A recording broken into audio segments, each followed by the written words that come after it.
Agora, vamos falar da primeira parte da solidificação, a nucleação. O metal no estado sólido possui átomos que vibram com uma certa frequência em torno de posições geométricas definidas, determinadas pelo tipo de arranjo cristalino específico do metal em questão.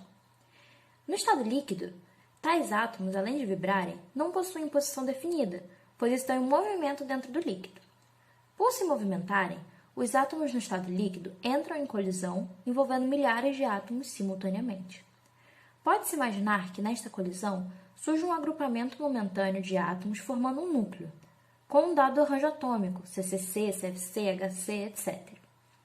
O núcleo é um sólido que pode crescer ou se dissolver dependendo da temperatura do sistema. O crescimento do sólido se dá por migração de átomos do líquido para o sólido, acoplando os átomos nas posições de equilíbrio do reticulado, que é específico do metal em questão, conforme indicado na figura. Então, de forma resumida, a nucleação é o surgimento da fase sólida de forma estável no seio da fase líquida, sob a forma de pequenos núcleos cristalinos. A nucleação ela pode ser homogênea ou heterogênea. No geral, a nucleação homogênea é quando o núcleo sólido nasce totalmente a partir do líquido. A nucleação heterogênea é quando o núcleo sólido nasce em contato com uma superfície sólida, o substrato. Agora eu vou explicar um pouco sobre cada uma. A nucleação homogênea ocorre quando a nucleação ocorre dentro da fase líquida, sem haver interferência ou contribuição energética de elementos estranhos ao sistema original.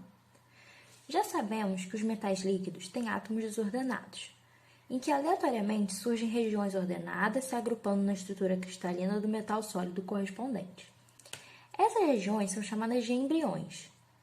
O grupo de átomos organizados que formam o embrião não pode ainda ser chamado de núcleo, porque seu tamanho ainda não é suficiente para ser estável e crescer. Assim, existe a possibilidade de o embrião se desfazer novamente.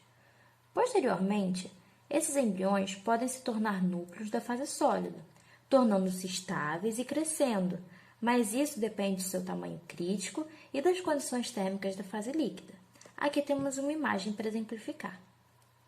Os embriões apresentam forma aproximadamente esférica, então podem ser relacionadas às variáveis diâmetro médio e raio médio, onde sabemos que o raio é metade do diâmetro. Para que os embriões possam sobreviver na fase líquida, é necessário que esta esteja em temperaturas mais baixas que a temperatura de fusão, ou seja, o líquido necessita estar submetido a um superresfriamento térmico que pode ser analisado na imagem. Agora sobre a nucleação heterogênea. Em condições práticas, a nucleação é geralmente heterogênea, pois a fase sólida se cristaliza mais facilmente num substrato previamente solidificado. O núcleo surge como uma calota esférica na superfície do substrato, aproveitando a energia superficial já existente. Essa energia, ou tensão superficial, participa do balanço energético da sobrevivência do embrião sob a forma de núcleo sólido. A maior ou menor influência do substrato na nucleação é mostrada pelo ângulo de molhamento existente entre o embrião e o substrato. De uma forma resumida, a nucleação depende da afinidade do material a ser solidificado e do substrato.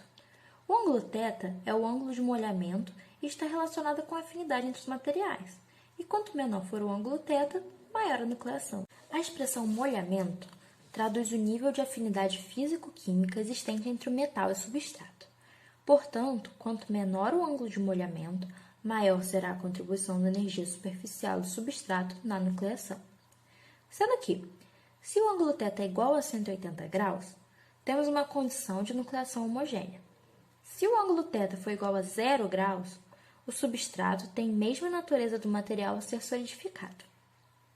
Uma observação a se fazer é que a nucleação heterogênea ocorre quando a solidificação ocorre a partir de superfícies pré-existentes.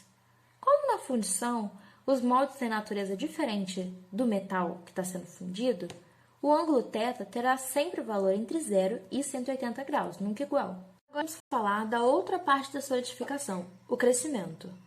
Depois da formação do embrião e a consequente formação do núcleo de solidificação, o grão começa a crescer de maneira espontânea até que todo o líquido se transforme em sólido.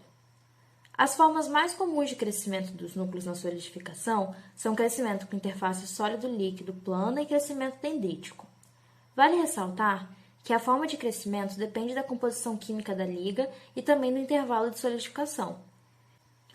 E aí um exemplo disso é que a maioria das ligas com grande intervalo de solidificação possui crescimento dendrítico.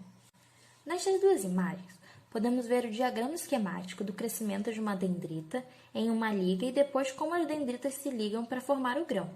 A sequência mostra os vários estágios da solidificação. Aqui temos essa situação em forma de vídeo.